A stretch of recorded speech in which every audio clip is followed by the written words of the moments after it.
Welcome to our little corner of the internet. For the last 8.5 years, we've delighted you with our post-apocalyptic takes. But what we're about to show you goes a little deeper. With these new episodes, covering Severance on Apple TV+, we will plumb the depths of your psyche, asking hard questions of you along the way. And we wouldn't ask any more of you than we would ourselves. To that end, our podcast has undergone our own unusual procedure. Starting with the next episode, Rachel and I will sever ourselves from Bridget and Charity. That's right. Since Rachel and I have already watched all of Severance thus far, we've decided to leave Bridget and Charity on the severed floor to discover the series for themselves. After both groups finish their thoughts in isolation, we'll be stitching both conversations together in a patchwork to make the final episode. This is where the experiment shows its true colors. Will our resident innies predict where the series will go? Can the outies truly reflect on the series without giving too much away to the viewing public that may be watching along with the innies for the first time? And will the audience even care? There's only one way to find out. Oh, don't worry, I've hit the button already. Next stop, Severance.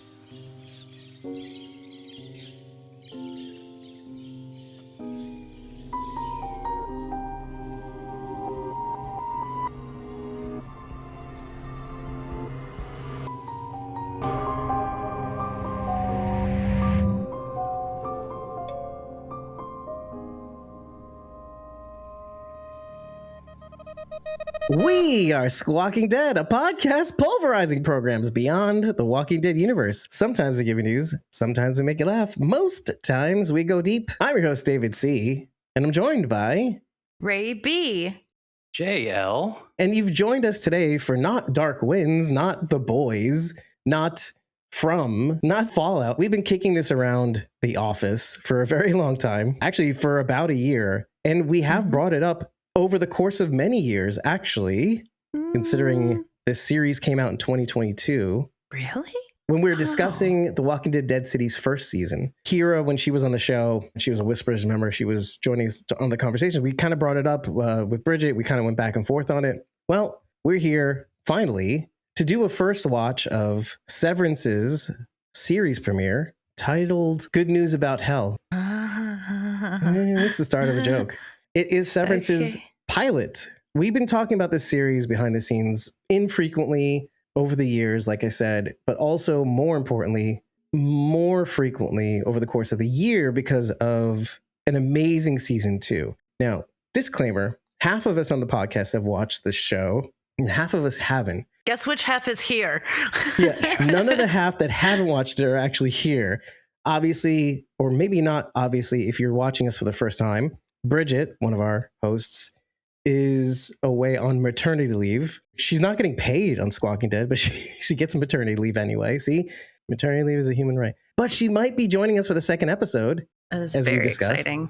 I'm so excited for her to return. Me too. Yeah. Sharon hasn't watched the series, and she was going to be here today, but she's had to dip out, which is fine. Jason's watched it. I watched it. Ray's watched it. Mm-hmm. Let's talk about when the series got on our radar first. I got on the train late. Just thought it was a regular Office type of show. So I didn't think too much of it. And then when I was at a couple Comic-Cons ago, the friends that I usually meet, they're like, have you seen Severance? And I was like, no. And they said, you really need to watch it. It's your type of show. So I finally watched it 2 years ago, maybe.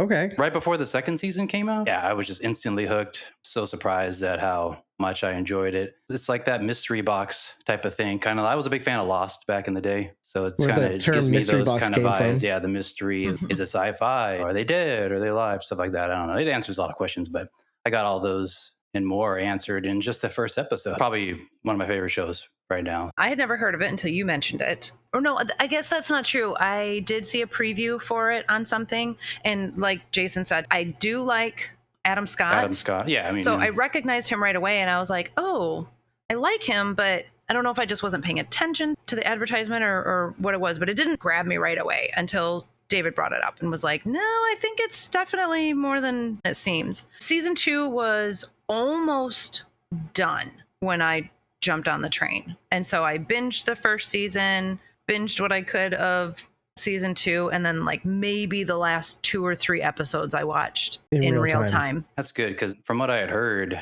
3 years in between. From that season finale, people waiting that long to get to From season 1 two, to that 2? must have been, insane to wait I didn't that realize long. that. Yeah, so 2022 to 2025. And David's going to tell us why that Crazy. gap in time happened. Was there a writer's strike? It was the 2 strikes, the writer's strike, and then there was the SAG-AFTRA strike. They were one right after another. When the writers started getting what they wanted, then like other people said, hey, we want to get what we want.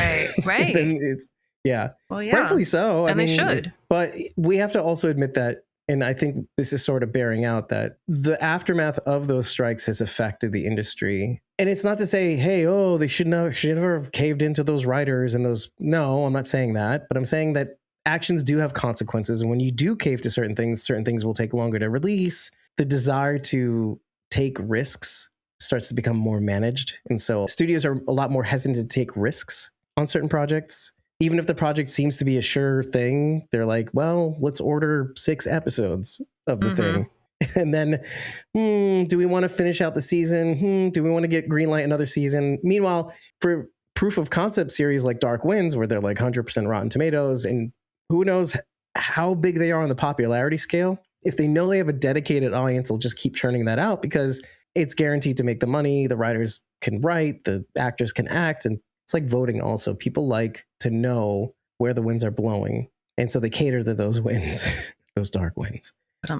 I started watching it actually shortly after it came out. I didn't watch it right when it was released. 2022 was a big year for us. That was the same year that The Walking Dead was ending, which is November of 2022, right? Which is one of the biggest reasons why, of course, we didn't jump on it, because our headspace was all Walking Dead centric. A lot of the spin-off conversations were happening. We were also wondering, hey, what's going to happen to this podcast? I know we had a bunch of The Walking Dead universe spin-offs like Daryl Dixon coming and Dead City and who knows what else. We didn't even know at the time that The Ones Who Live was going to come out. That was still a pipe dream.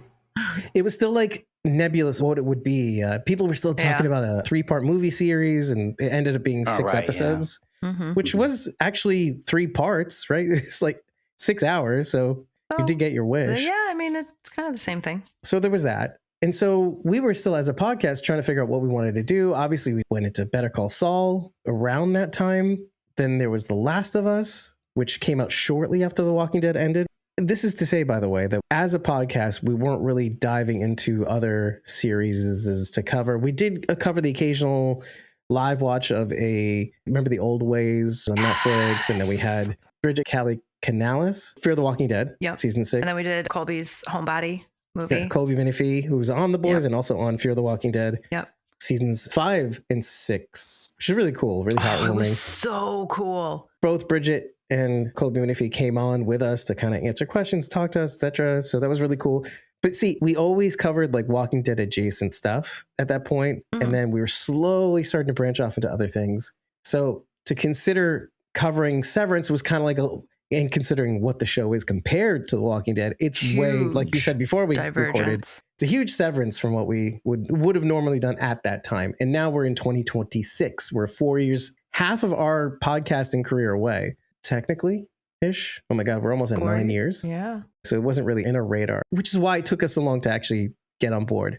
Now we covered Dark Winds last year. Dark Winds is way different than that. Dark Winds season 3 last year, then Dark Winds season 4 we're covering now. We're almost at the end of that run. House of the Dragon, the 7 Kingdoms, Fallout. We're getting there, everybody. We're doing the things. Silo. Oh, what an amazing series. Silo's still very apocalyptic, though. So I would still count that in our... With what you guys were talking about. True. Sure, but it's not the Walking Dead universe. Is the point? No. Oh, yeah. There's a strata, right? Right, but even as we did branch out, we tried to... be in the same vein as... Exactly. Something like end of the world, apocalyptic, total like... Supernatural is kind of adjacent to that. Yeah. And then that thread just kept getting pulled thinner Very and thinner thin. and thinner. And we're like, but and then Better Call Saul was just like sharing these things. I just want to cover Better Call Saul. I'm like, wait, fine. Stop bullying me. Well, and it was the final season. So it was kind of good to like get in and talk about the end of what is ultimately an incredible show. Yeah, we got so much mileage out of that. I was kind of floored by that. I mean, also the Easter eggs were really good too. Yeah. The following are the creative team and the origin story for the Apple TV Plus series Severance. It's produced by Red Hour Productions, which I think is Ben Stiller's production company.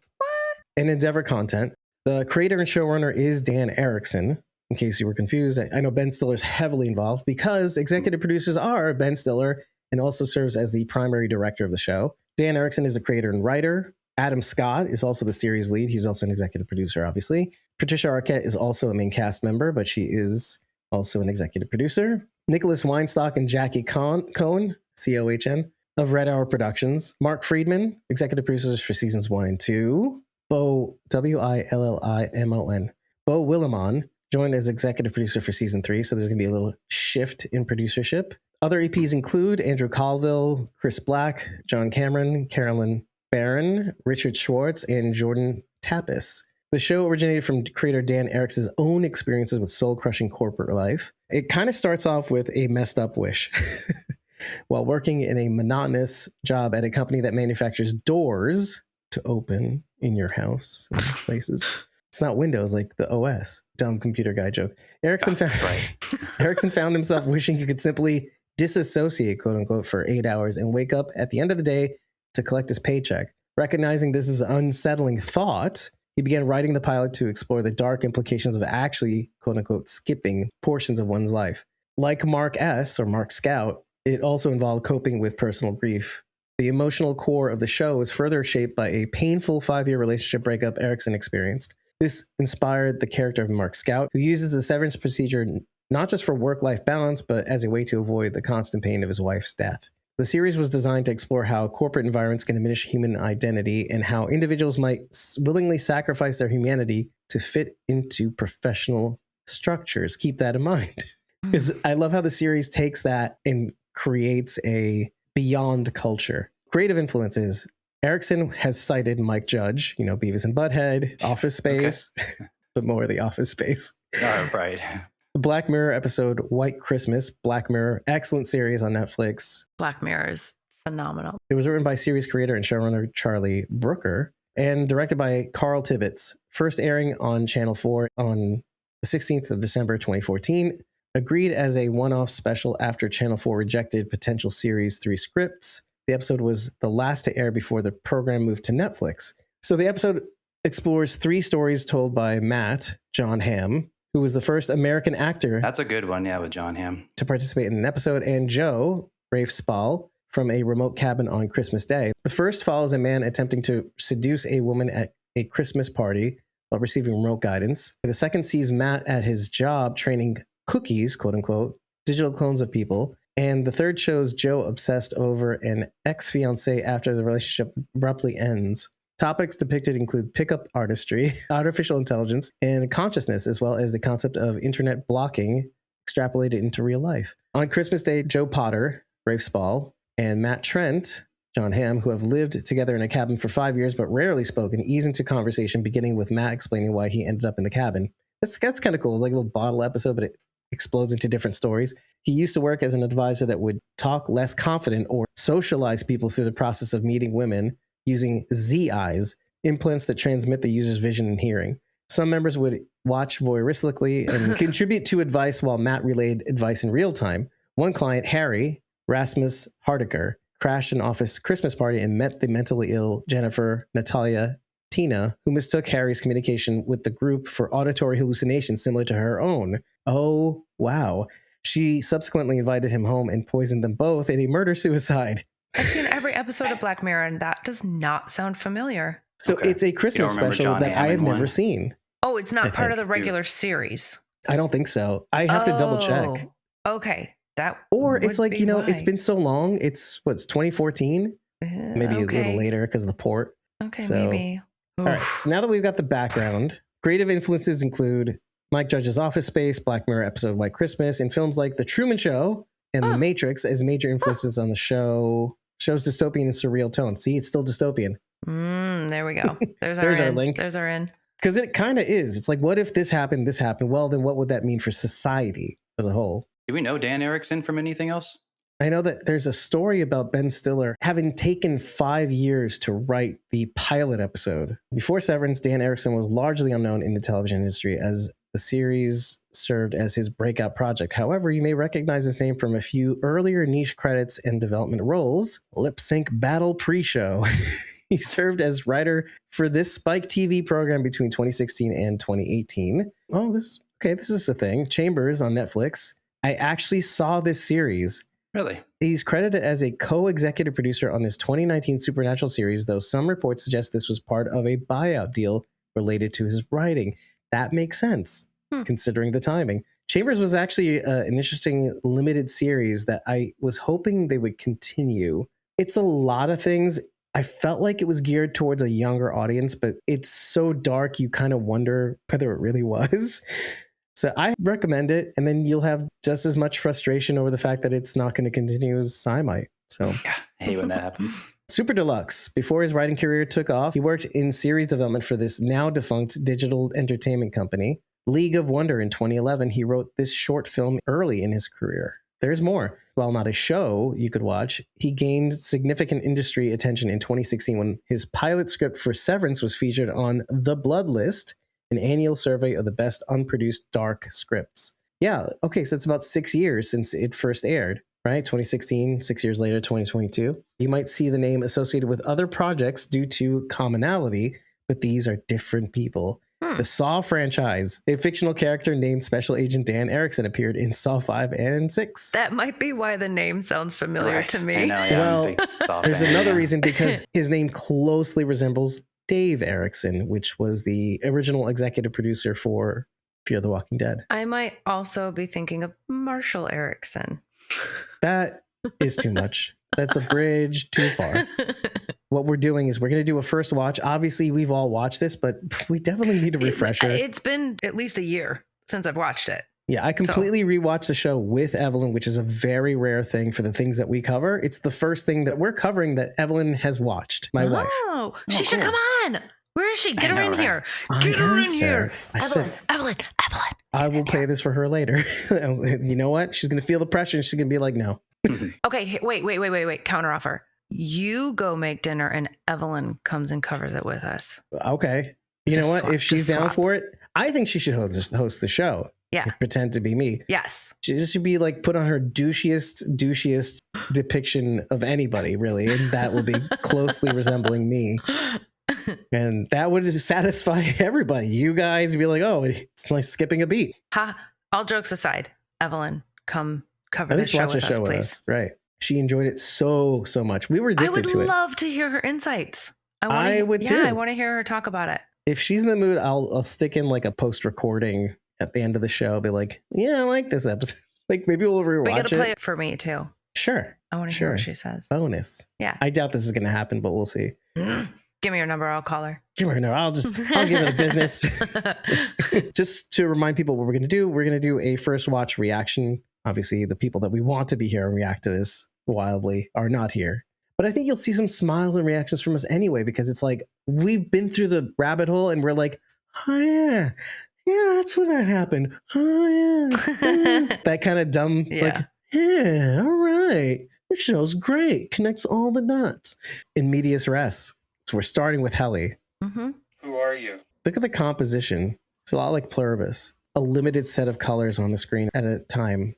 The blue, the green, and the yellowish even. Mm-hmm. Yeah, that's a good point. Blue speaker, green outside, lime. Now, I know you're sleepy, but I just bet it'll make you feel right as rain. Who's speaking? Believe in the program, Mark. I'd be just thrilled to chat once we've run the survey. Hey! Let me out! I remember when I first watched this, how, this is so much more accurate an experience. Imagine you were put in the same circumstance. How freaked out would you be? You have no memory. You don't know who you are. All you know is that you're trapped in a room with a disembodied voice speaking to you. I'd be like, who are you? What are you doing? Who am I? Yeah. Like a rat in a cage. Yes, I'd very much be freaking out. Question 3. Please name any U.S. state or territory. I don't know. Delaware. What is this? Delaware. Favorite breakfast. That one makes no sense. Right. Unknown. Question This is right. This makes no sense. Unknown. 5. And as a reminder, this is the final question. To the best of your memory, what is or was the color of your mother's eyes?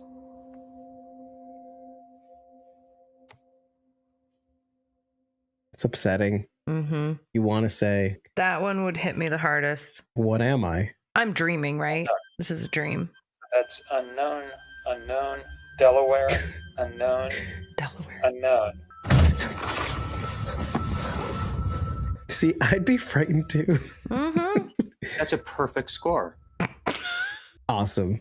Perfect score. So obviously we can do the looking back glasses, right? We can go like, having seen 2 seasons and getting a refresh of this from the point of view of these 2 people, it's like the blind leading the blind. Of course he got the same treatment, but all he knows is this world. Mm-hmm. And what he was told to him, he is now, of course, telling her. To us, it seems absurd. And I can understand completely her being so scared of this, because that's our introduction to the series. Oh, this is bizarre. Even more jarring. Sad. I remember a comment from his colleagues. I don't know how much later on in this season or maybe even next season, how he would come in every morning with puffy eyes as though his Audi was crying. Mm-hmm. They didn't know how to explain you it. mean in the show? Yeah. And this is us seeing that in the first episode. I very much enjoy the symmetry in this show. The severed. Yeah, now that you mention it, yeah, she's like right in the center. It is very pleasing to look at. Yeah, True. Innie and Addie, the 2 doors. As a neat freak, yeah, it is really very pleasing to look at. Yes. How did they get this shot? Is in my head now. Right? It was a drone. Or some, right. They probably mounted it on the ceiling. Or whatever. a crane. How perfectly framed. Oh, and look at that. Looks like Stalin or Lenin. You said symmetry, the 2 stairs. Yeah. Branching off the main True, one. Yeah. Severed access, SVR apostrophe D. Apostrophe D. All right, I never noticed. The green amongst the blue. I love the color palette. Lumon blue. I love how it covers his ID. I love how he even switches out his watch. Even Mark S wears a different watch than Mark Scout. Okay. This is a different experience in headphones too, though. I've always credited this series with really, really, really great sound, because so many series have issues with dialogue and the background music overshadowing the dialogue. Yeah. Here we go. Okay, so it's worth mentioning, and we've brought this up before, the dolly zoom shot, how important it is in filmmaking. It's when you pull back the camera and zoom in, it changes the foreground and background of the subject. Mm-hmm. You can even see it kind of changes the shape of the subject. It's changing the kind of like the angle of the lens too, as it pulls out and zooms in. It gives it the severed effect, such a pièce de résistance. They even have a different way of doing it in this series, which maybe I'll link to in the notes or something like that. I remember seeing this in the second season. We see his eyes sort of glitching out, but when they do that effect, it's so effective because we can feel something being drawn out. Something leaving and something entering. Yeah. Because the way that lens changes the shape of the subject's face, it's such a great effect. So much green, lime green, forest green.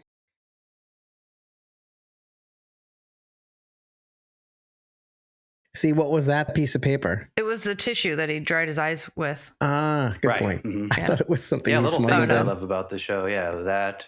Well, he looked at Thinking it a little puzzled. bit. See, he's Sniff, like- I think he was crying and little things like that. I Yep. love how they kept in there. Yeah, there's a sniff right there. Yeah.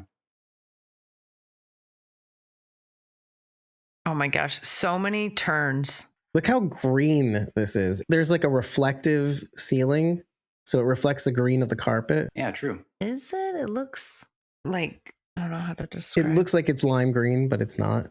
Mm. So Allentown, All right. Pennsylvania. Sick? If you breathe on me, I'll rip your larynx out. Wow. I feel like ripping out my germ-ridden larynx would get you sicker than just me breathing on you. Nah, endorphins. Oh, Non-endorphins. Hi, kids. What's for dinner? Hi, kids. What's for dinner?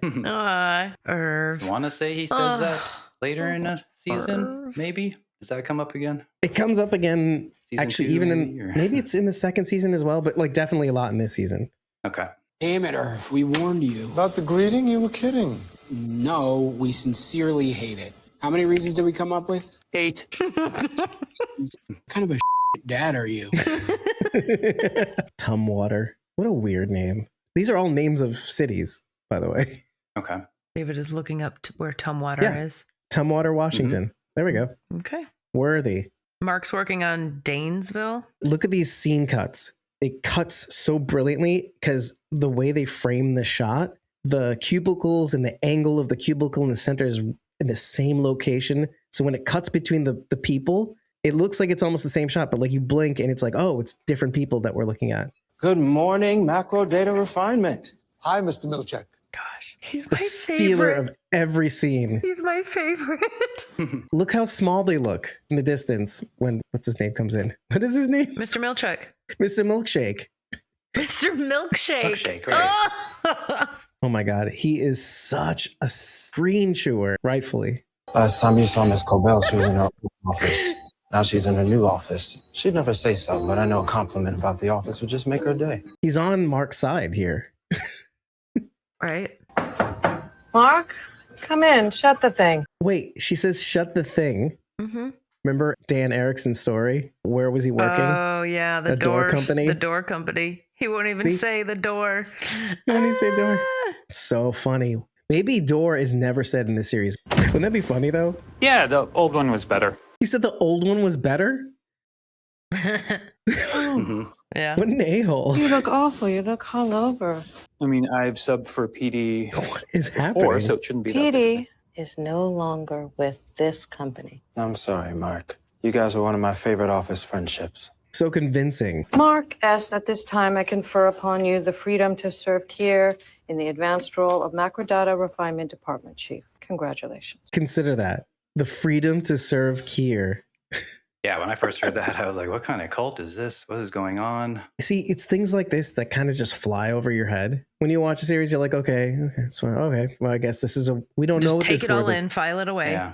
Yeah. Because in many ways, we're walking into this world for the first time. So we don't know this world. We don't know what it's really like. It resembles our world, but we know how closely it resembles our world. So you're Yeah, like, true. okay, let's see what that means. I think it was that name and then seeing the thing on the wall, the silhouette of his picture. Oh, the profile of That Kier? just made No. me, yeah. Looking think like cult. Lenin? See, they keep doing these things like jarring you with visual, or they keep jarring you with like, oh, this lady's trapped in a room with this weird guy talking to her. It sounds nice enough, but is still kind of weird. And then there's words that are said deadpan that are super weird. To serve Kier, the freedom to serve Kier sounds weird, but they say it in such a way that it's natural. It's like a test of your psychology. If we make this not sound weird or look weird, it'll go over your head. Well, yeah. If we put say- something in the scene You say that something belongs there. so naturally and so confidently, it doesn't get questioned. Exactly. Sure. Well, and anytime you're watching a show for the first time, we are overloaded with information in the first episode, and then we have to file it all away and hope that it makes sense later. As people who break down things. But when you're watching Well, that's casually, how- like we have been, Well, that's how I've always watched television. Isn't that how people watch TV? I think we tune up when we do things like this in ways that we wouldn't otherwise, because it's unenjoyable. I remember having to like turn off podcast brain because we kept do 3 episodes a week of podcasting, and I wasn't even enjoying my first watch because I was on all the time. It's unfortunate for me, I guess. A handshake is available upon request. See, she made it weird, right? She made the weird thing normal. She made the normal Thank you, thing may I have a weird. handshake?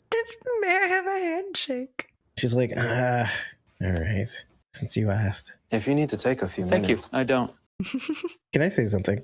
I didn't find her attractive at first. Now I'm like, she's so attractive. Like Patricia Arquette in Yeah. general, or the character? In my brain, I hadn't seen Patricia Arquette in years. And so when we first started watching the series, I'm like, oh, okay, take it or leave it. Now it's however many years in. Now we're watching it again. And I watched it again. It's like my 3rd time watching the series. And I'm like, oh, she can get She some can Dave. get it. The some last Dave time I C. saw her, she was looking terrible. She was doing the scripted show about a real thing that happened with the girl whose mom had Munchausen's and made it look like really? she was sick, and the girl's boyfriend killed her mom. She purposely looked wild. So this was a huge glow up. Mm. This is what we saw. This at is the beginning other of the side show. of how this episode opened. All right, let's look at this sheet. Who are you? It's his Standard script. trainee. Right. We don't get to pause usually on these things. There's a reason for that. I keep forgetting that this isn't like the AMC player. Oh, Where keeps the it goes button and all away. that stuff up. Oh, Yeah. So standard trainee response unknown. Was the standard response given? Yes or no? And then it's like choose your own adventure. Like if they say yes, go here. If they say no, go here. Mhm. A note to the trainer: if they do not initially respond, remind them that a first name will do. If the trainee is trusted and I can't see because of shading, their name can be expected. Please remind them that they can answer unknown, quote unquote, in big letters. Try and keep the trainee calm during the process. This can be achieved by keeping a soothing tone in your voice and reassuring that the answer unknown is acceptable response. There is a chance that the trainee in their door could become agitated. If trainee becomes agitated and demands to leave, skip to page 13. The trainee can ask to leave 3 times before you can let them leave the...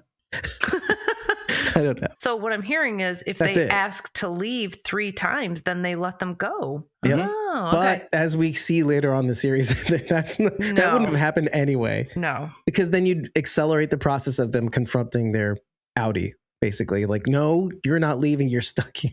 Right. But there's a sticky note here with like some stars and stuff. But Is that what that is? I like how soundproof this room is. I wish my room was like this. Mm-hmm. Studio heaven. Who are you? Who are you? I'm Arnold. Kindergarten. Who is your daddy and what does he do? Yeah, exactly. Wow. All right. Who are you? It's not a tumor. I'm sorry, I got ahead of myself. Hi there, you on the table? Hi there, you on the table. I wonder if you'd mind taking a brief survey? Great, off we go. And if she's agitated, skip to page 13. Hey, Right. open the door. Or 19. I don't know. Are you seeing this? You seeing this? I love how it's like you can't blame the company for this weird situation that they keep putting these severed people in. But no, you have to blame the person. It's like they're destined to fail, these innies. Am I livestock? I'm sorry? What a funny question. Now that we have the insight. Consider the questions. I don't remember the color of my mother's eyes. Yeah. So like, am I livestock? Am I a clone? Am I even Did you real? use food and that's why I have no memories? Mm-hmm. Technically, Do yes. you think we grew a full human, gave you consciousness? Yes. I don't know. Did your nails? I don't know. I don't know you. Your No, nails. not livestock. Good Lord. You have to admire the gusto. I mean, if you don't have a past, you can have all the gusto you want. Thank you for taking the welcome survey. I could sense that the questions made you feel afraid or disoriented. Well, the good news is you're at an orientation. You have been hired to a position on the severed floor of Lumen Industries. See, he's talking to The us what too. floor? If they ask what, turn to page. Mm-hmm. Yes, emissary. Ask the questions we want to know about the series. To start, imagine yourself as a seesaw. Ow! A disembodied voice asked me 19 times who I was. 19, huh? And when I realized I couldn't answer, I told that voice I would find him and kill him. And then he turned to page 18. They became agitated. Did you kill the voice? No. He's my best friend, That right? voice's name was Petey, and he became my best friend. Mm. Life, like a seesaw, will... Let me the out of here. Look at Helly's dress, the color blue tones. So remarkable. Purple. You're a replacement. Replacement for who? Why are you saying that like you hate it? Oh, because it's my best friend, Petey. Mm-hmm. You're not coming with me? I just can't watch you leave. See, saying the weird thing naturally. How many times has it been 2? She picks herself up. The real Heliar dusts herself off. Walks in. 3 times. Like her asking to leave. Mm-hmm. I've wanted to pummel Mark myself, but I am his employer, and he is your department chief, so we'll both have to be strong.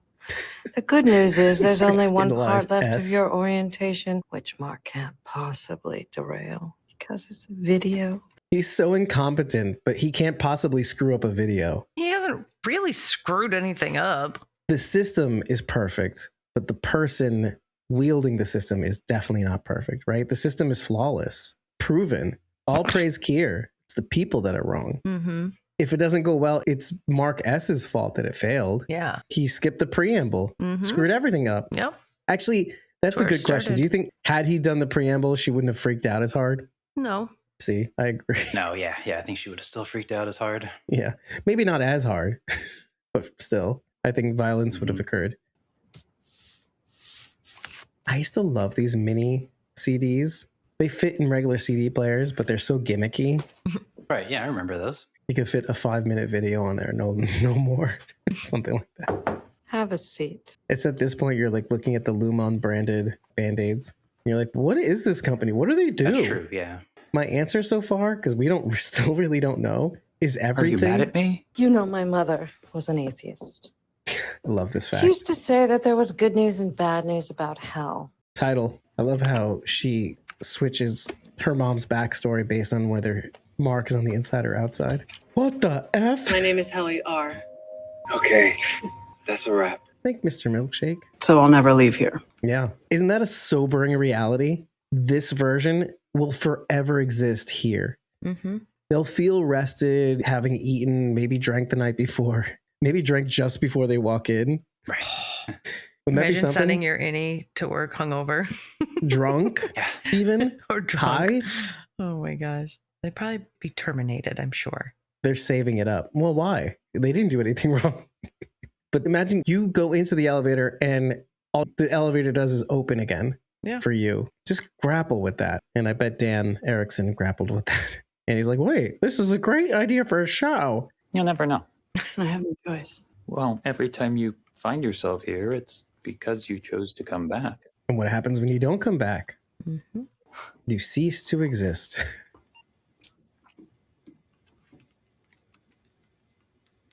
Hello. She's our us being like, yeah, this is weird. This is super weird. Going up.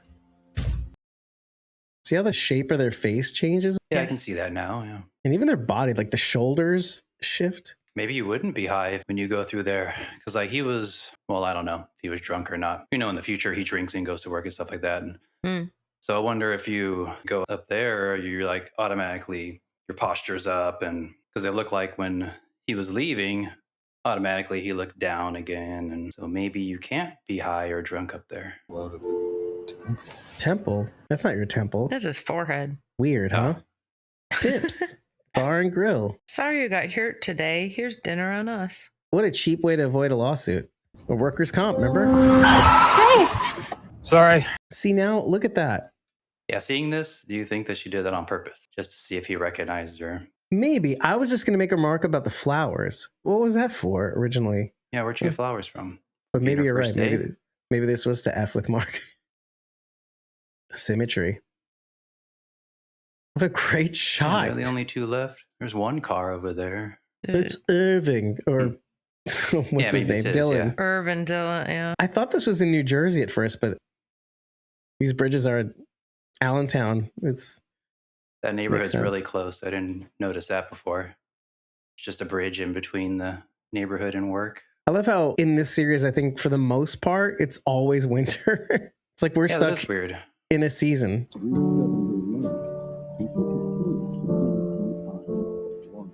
Listen to this. This is Radiohead, this musical phrase. Everything. Oh, never mind. It's not. That's how they do it. And with both yours, there's no room for... Look at his red sweater as opposed to like the greens and the blues. Right. This is real life, Mark. Okay. Hey. Hey. Did you forget? Oh, yeah. That's okay. Sorry. That's fine. Do you want to put on pants and I'll I'm wearing pants. meet with those are not pants. You remember that time when we were kids and I was just generally a way better sibling than you? Oh, must have slipped my mind. I just thought maybe you'd want to be around people. Nope. It's from work. I apologize. Oh, they apologize, thank God. Sibling banter. Yeah. Isn't that interesting though? They act normal because it is normal and you figure it out along the way. It's not weird, even though it is weird. Come on, it's Rickon. He is one of my favorite characters, by the way. Okay. You know, what a lot of people overlook, I think, is that life is not food. Yes, that is spot on, Patton. I definitely agree. Quick poll. Do we hate Patton? Yes. First of all, Patton. Yeah, especially from those later scenes, but yeah. Hate is a strong word, but still, Patton is that guy who just dominates the conversation. Oh, it's me. Okay, let's continue. So, Rickon told Rebecca and me that you're a former... Rebecca? It's just noteworthy. Yeah, their names, yeah.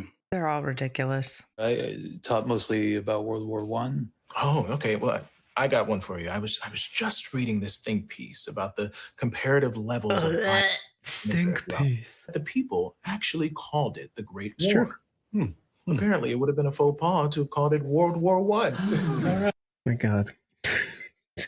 Well, we didn't know we were going to have two. Right. Yeah, So it was the Mark's great answers. Great.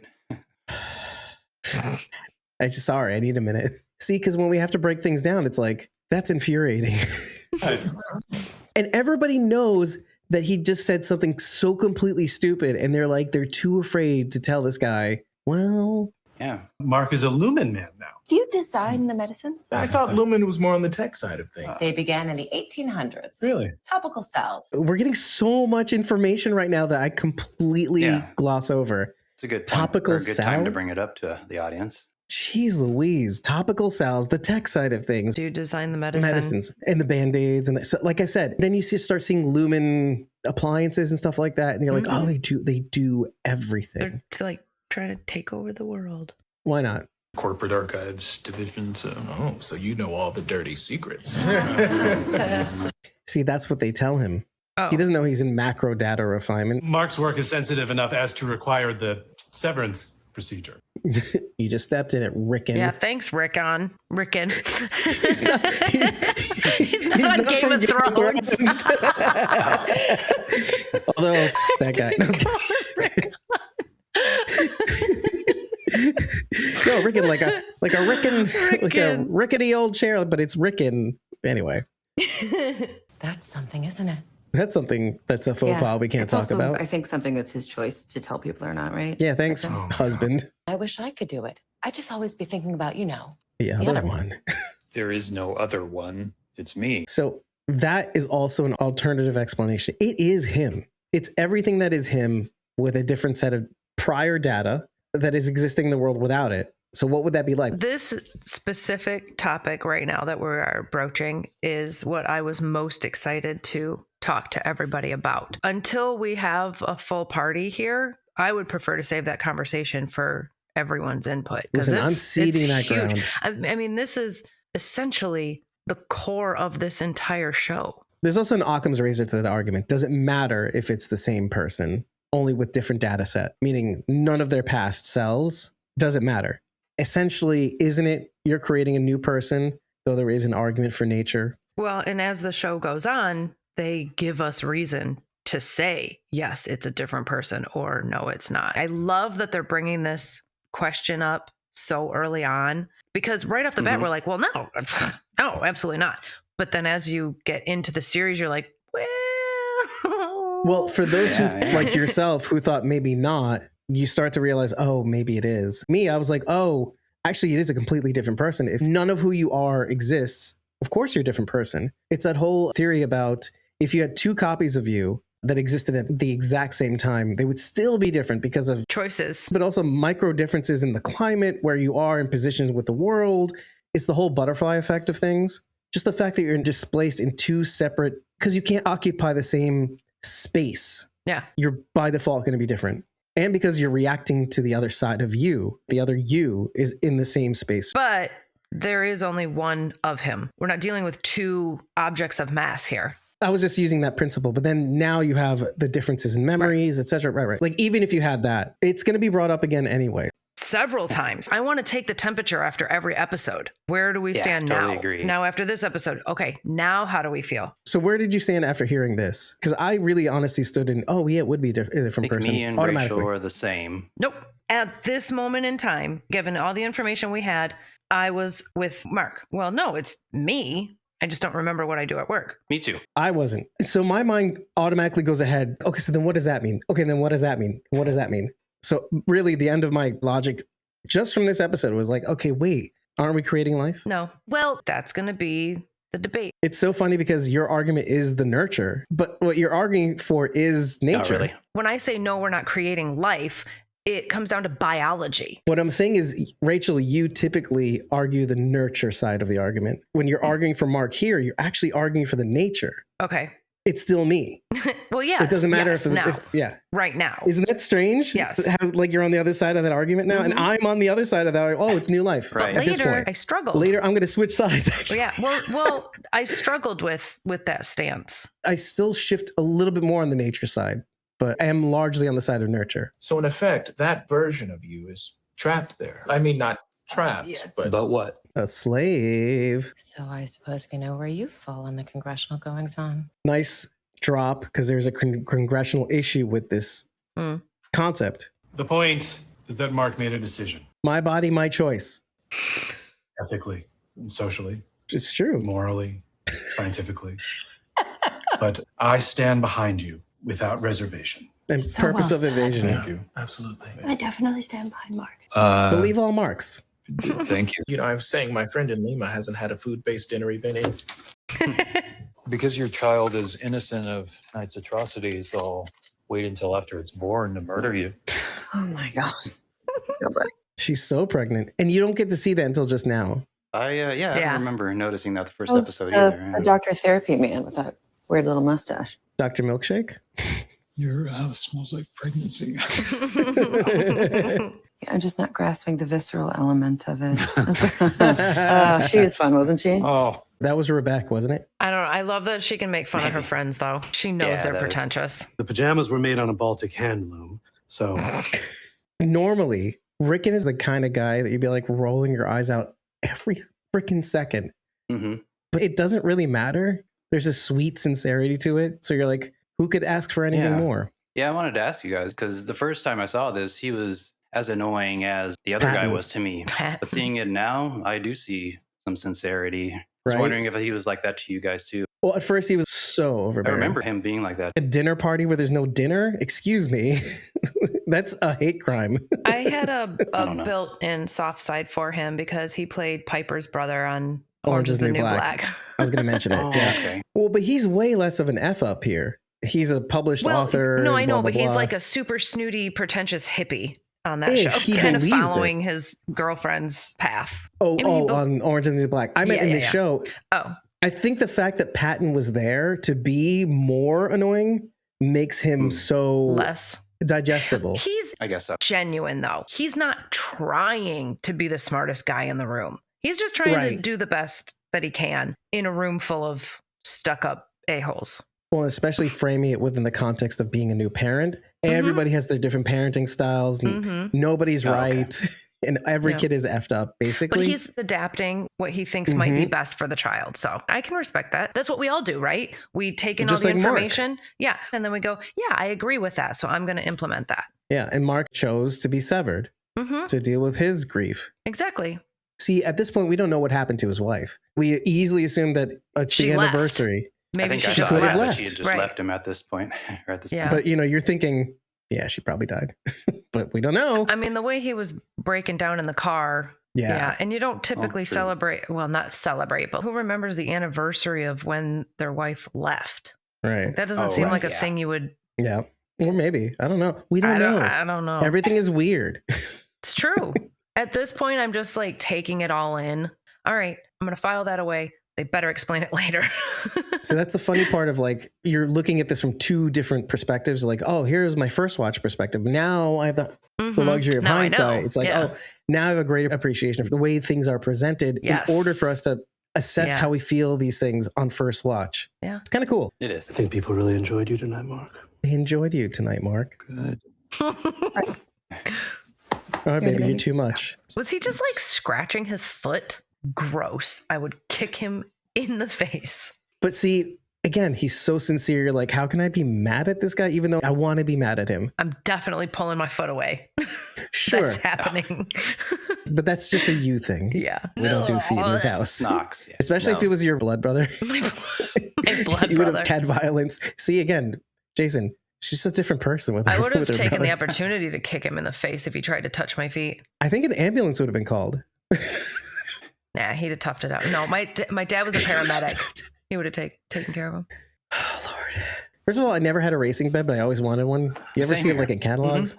Right. I know. You too? Yeah. Yeah. I was very much a tomboy. Also like the kind of mid-century modernness of the aesthetic of the homes. And Mark's is like a cookie cutter condominium style. Mm-hmm. Yeah. Because he's in corporate housing, I think. Look at that. Ooh. I love that like solar flare effect. Mm-hmm. As if he's a memory. Yeah. There's a businessman in the yard last night. Entry level or management? He was the team leader. He looked at me weird, like he knew me. Oh, did the prowler invading my home make you feel seen? So seen. Probably just a stumbler. You mean a walker or a zombie? She should be far more concerned with this, considering she's about to have a child. Yeah. True. But I get that. Isn't that the series, though, too? We often overlook things. There's an explanation for everything. Let's say it was someone who stumbled from the bar. That's concerning. You are about to bring a child into this world. I think I might. It's a narrow miss. I think I might consider putting up a fence or something. But would you? Yeah, I think I would. And then what would happen? Nothing. It would stop them from coming into my yard. No. You'd consider and then you would be like, oh, I have other things to do. Because nothing happened. How many times has that maybe have happened and you didn't see? You don't think about the things that the many stumblers that may have stumbled in and nothing happened again. It only takes once to die. True. But again, people don't think about death. They don't think about. See, I do all the time. Listen, I do now.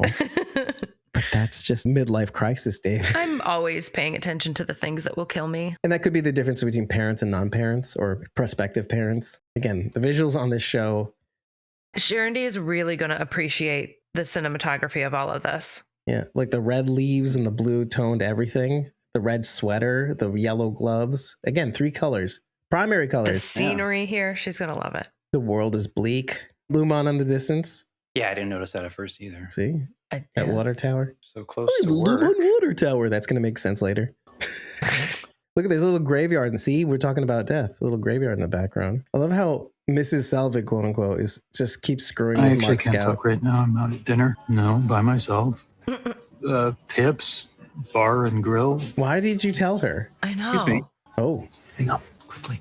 I'm sorry, Mrs. Selvig. They've cooked the food and it's here. That's a weird way of saying Hi, that. kids. Right? What's for dinner? Hi, kids. What's for dinner? Okay, there it is. Your voice is different here. Worse. Worse. Okay, who the are you? My name's Petey. I'm from work. Okay, so here's something that you don't realize until after you've watched. This is a lot like what we saw earlier with Helly. He's getting a dose of his own medicine, but he doesn't know it. He's like this voice, would you mind doing a survey? But it's also a repeat of Petey giving him his first survey in a sense. But like now he's on the outside. Oh, true. Kind of cool. Symmetry. So what, you were unhappy at work and instead of lodging a complaint, No, I tried that first. So did you. Oh. Now you think they're after you or something? Yeah. Yeah. We're friends? I'm your best friend. You're my very good friend. The card says happy birthday, niece. Mark, sorry about the card. I had to grab something and I know it's not appropriate. Though I'm sure you'd be a really awesome niece. I used to think it would take a monster to put someone in a place like that office. Is that Grainer? Especially if the person was himself. I assume so. There's an address on the back of this card. It's a very ominous address. 499 Half Loop Road. Half Loop. Yeah. I don't know why that sounds just scary. Oh, Half Loop Road is an Apple reference. Because, yeah, they have a road called Infinite Loop. I had a friend who worked in Apple. Okay. Who still works at Apple. You know my mother was a Catholic. Was she? Or was she an She atheist? used to say it takes 8 hours to bless a sleeping child. I hope you aren't rushing the saints. Well, I'll give them ample time tonight. Angels, devils. You're good people. The type of dress is completely different. Right. There we go. What a great way to end an episode, too. Yes. Directed by Ben Stiller, Dan Erickson, not Dave, not Marshall. The end of this episode, I was like, I'm all in on this show. It gives you just I enough to wanna be know. like, yeah. I know, the music choice too. Just Oh, yeah. Yeah. Yeah, I have a thing with the music and shows, and I love this music. I do too. I know I noticed it and I appreciated it the first time, but I think I appreciate it even more. The writing, the directing style, just the overall Cinematography. Yes, the specific choices that were made. I think I noticed it most when you pointed out the fact that we didn't know until much later that his sister was pregnant. It was purposeful. They buried the lead. They severed the top half, the bottom half. Exactly. Like they presented this character as something and then completely flipped it for us to figure out. Yeah, well, we're severed from their experience. Well, yeah, those kind of choices make for really fantastic and genius writing. Okay, you ever see those man on the street things where the people being asked questions? Oh, okay. And the way people edit things purposely makes the people look bad? Yes. Do you know why it makes people look bad? Because I think the questions are being phrased in such a way that you're dumb if you don't know. And so they feel compelled to answer as if they know. Yeah. I watched one just today. They said, who won the Civil War? Right. I mentioned it because I just recently saw that. Yeah. No one could answer it. Dude, how many states there are? Mm-hmm. A lot of people miss that. Sometimes. How many minutes is a quarter of an hour? People miss that one. Don't make me answer. I'm kidding. Well, everybody says 25 because your brain associates the word quarter with 25. Okay. It's not even like your dumb thing. It's an association that your brain makes, and you answer too quickly before you think, oh, wait, no, a quarter of an hour is actually 15 minutes. Okay.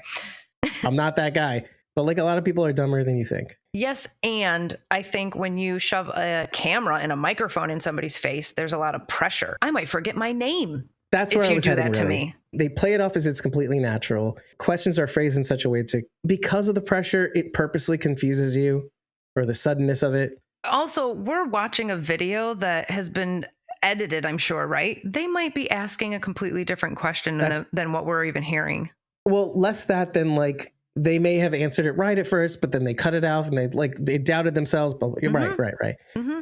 I say this only because that's what you're seeing on the screen right now with the show is that, like I said, the weird things are being said completely normally as if they are normal. You may ask for a handshake. Like, what? Yeah. And the normal things are being asked weirdly. Mm-hmm. No, isn't that a thing that we just do as people? Yeah. Like you just got a promotion. Of course, your boss would give you a handshake, right? Right. And so when you go to the car with Bro Scout and Sister Scout or Rickon's wife, whatever, I don't know what their last name is. They're having a conversation that is perplexing to you because you're like, okay, wait, what's their relationship? They are funny with each other. I'm assuming they're related somehow. And then you kind of figure it out along the way. It's strange because you don't know. You're severed. You're the audience. You don't know and then you figure it out. That's true. They don't make it clear their relationship. You just take it for granted because you're like, oh, you're confident. You as the watcher are confident that you'll figure it out. Not like Helly. She was in a completely safe environment. It was pleasant enough, right? But she was super, super scared. Yeah. She did not take context clues. She freaked the F out. It's not like waking up in a abandoned bathroom with your ankle chained to the wall. Saw, was it? Yeah. Completely different experience. Mm-hmm. I have to say also that I don't know that when I first watched the show that I appreciated the cinematography right away. It wasn't until the second season where I'm like, oh, wait, there's a lot to see here. But back then, I don't know that I was paying enough attention to the cinematography. I knew that it was very pleasing. I don't think I paid the attention that it deserved. And I don't even think I paid attention to colors until Pluribus. Better Call Saul for sure, like color science, like certain things coming out, but certain colors having meaning. Yeah. Less the meaning part than just, this is a film thing to only have 3 colors on the screen. Oh, okay. Right. Well, or like having 2 colors and an accent color. That accent color draws your focus. Mm-hmm. The screen is saying, look here. Because imagine having all these different colors on the screen. You're like, oh, I'm too distracted by too much. No. First of all, we're going to play this scene really slow. Mm-hmm. Mark is pulling out stuff from the gutters. And not a lot of colors to distract you from this menial task that's happening in front of you. Like, but we're supposed to be immersed in this moment. Even the opening scene, it's perfect symmetry. We've got that overhead shot of the conference table surrounded by the chairs that are perfectly spaced out. And then we have Helly just sort of haphazardly sprawled out. Right. That's your subject. Yeah. Because that's what you're supposed to pay attention. She's and it's weird. The disconcerting thing in this scene. Isn't that the most weird thing? At first, you take it for granted. You're like, okay, we're in a new series. This is new to us. You're like, maybe this is normal. This is how we're opening. Got it. Right. But you don't register. You're more along the lines of, all right, you're taking in the information, just like she is in a way. Mm-hmm. But you are pretending like it's completely normal. We take for granted how weird something is until we really kind of stop to kind of appreciate, oh, a woman sprawled on a conference room table like that should be concerning. But when you first watch it, you're like, all right, okay, what's going to happen? This is how, we're awful. I mean, she should have woken up in a chair. Someone could have placed her in one of those seats. But no, she's sprawled on top of the table. Why that choice? So then why Why? We should have asked why when we And first here watched we the show. are waiting to find out. We need to find out. Exactly. Again, this is rear view goggles. I know. Don't touch that dial. We'll be right back after these messages. We just thought we'd remind you to show this episode some love by tapping that like button, if there's one to be tapped, subscribing to our podcast or channel, and if available, enabling all notifications, and sharing the show, or clips of it, with everyone you know. And don't be afraid to reach out. Leave your questions, feedback, ideas, or even concerns in the comments section. There isn't one? Head on over to ratethispodcast.com/squawkingdead and leave your thoughts there. Rating our podcast is the best way to get our attention because it also boosts our visibility. And we'll probably address it in the next episode too. And if you think there's something to what we're doing here at Squawking Dead, tip us over on Ko-fi. As a token of our appreciation, you'll receive forever access to our Discord, along with 30 days access to our uncut episode and interview recordings, plus our pre-squawk insights. Take your support further. Join a membership tier on either ko-fi.com/squawkingdead or patreon.com/squawkingdead, and you'll unlock access to more channels on our Discord server, receive shoutouts at the end of every episode, and depending on what tier you join, the ability to join us on camera and mic to break down future episodes alongside us. Thank you for hearing us out and making it this far into the episode. We now return you to our regularly scheduled podcast. Well, I guess we'll see all of you next month because I think we've run out of gas. Yeah. Like I said, this conversation is a monthly conversation. I want to speak to you, the audience, because I'm speaking to both those of you who have watched the show, given the fact that we may change the format of the show. Those who have watched the show should participate in the version of the recording that Rachel, Jason, and I will be in. And those of you who haven't watched the show could participate in the show where Bridget, Sharon D will be in. Yeah. You could be part of the Severed floor, or you could be part of the Audi environment, the world at large. The innies and the outies. You can be an innie or an outie, basically. Look, either way you slice it, you should watch the episode before you chime into the conversation so that you can participate in either of the conversation, like the one episode, to be in the moment with those who you're watching. I with. like it. Yeah, both of them will be reaction episodes. Yeah. Kind of cool. We'll see how practical it is. All right. If it is just once a month, it won't be too much extra workload. No, it's going to take me a month to edit. So. Oh my gosh. I know, right? But it'll be a pretty cool episode. And yeah, I don't know how long it'll be. It could be 2 hours. Symmetry, 1 hour and 1 hour. Oh, I see. But what like you're it'll be saying. a mishmash. Yeah. The thing is with the Severed conversation is we're going to mix in the reaction, right? As it goes down the line, the timeline of the show. I'm so excited. Okay. All right. Folks, follow our Ko-fi and Patreon so that you can join the recording sessions. There will be 2 different schedules. If you don't understand what the hell we're talking about, well, you can always mention in the comments. We'll clean you up a bit. Just show up and find out. And I'm eager to count down every episode until we finally get to season 3. Well, hopefully we'll have finished our rewatch and breakdown in time for season 3. So that I say, thank you for watching Squawking Severance. It's another first time thing for us. So yeah. We'll see you next month when we talk about the next episode. Goodbye now. Bye, everybody. Goodbye. Bye. We'll see you soon. Bye. Join us for either conversation.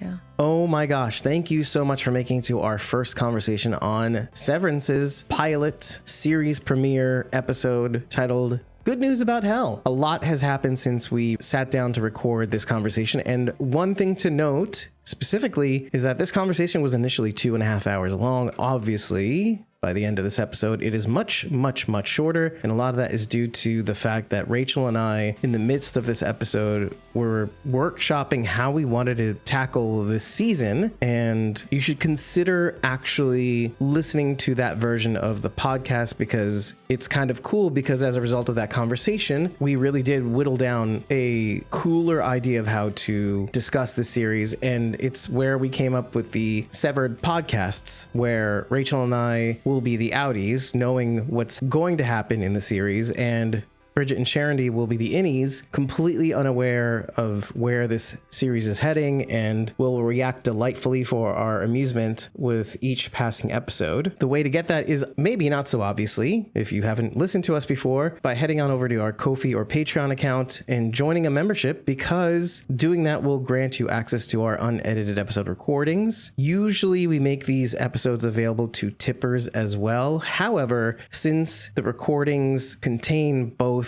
takes, first of all, and second, contain the entire episode in totality, we can't actually make it available to tippers because that would indicate a sort of transaction in order to watch the episode that we don't have ownership over, rather than a sort of speakeasy model where your perk for membership is the ability to sort of join us in retrospect while watching this episode. It's a little more kosher. And if you don't understand the manner in which we plan on recording this podcast, we have left a post on both Patreon and Ko-fi. Patreon, we've left the verbiage from our unedited episode recording of this episode available for view for all to see. And obviously the actual recording is only available for those who have a membership on Patreon. And Ko-fi has a full breakdown of what we plan on doing, from recording once a month to severing the two recordings, reacting to both episodes but separately, and highly encouraging all of you to consider joining a membership. Either the Whisperers or the Survivors will do to have you show up on either of the two recordings so you can lend your thoughts as we watch, having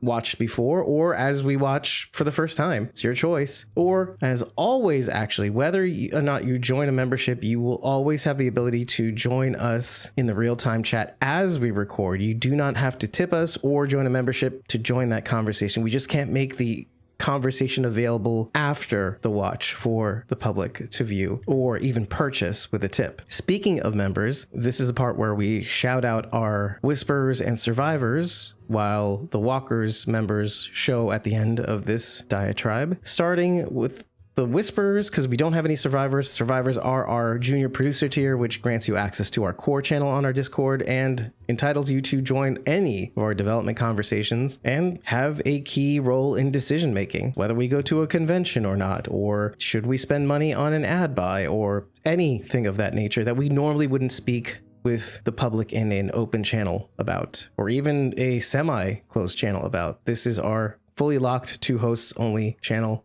the core channel. You'll have the core role. So our first Whisperer is Jason, who is with us on this podcast discussion, who you can reach on Instagram via @NeosTheOne. That's @NEOS, the number 1, HEONE. Rob Lucchese, who you can reach on TikTok via @RobsStuff_N as in Nancy _Thangs, THANGS. And of course, on Facebook @Kim.Rowley, the number 1. Thank you for listening again. And if you're here for the first time, stay tuned for another episode of Squawking Severance sometime within the next month. Hope you join us for that discussion, whether it just be in the crowd when we record next, or maybe with your face, head, mic, mouth as a Whisper or Survivors member. In either case, remember that in the meantime, we are squawking dead.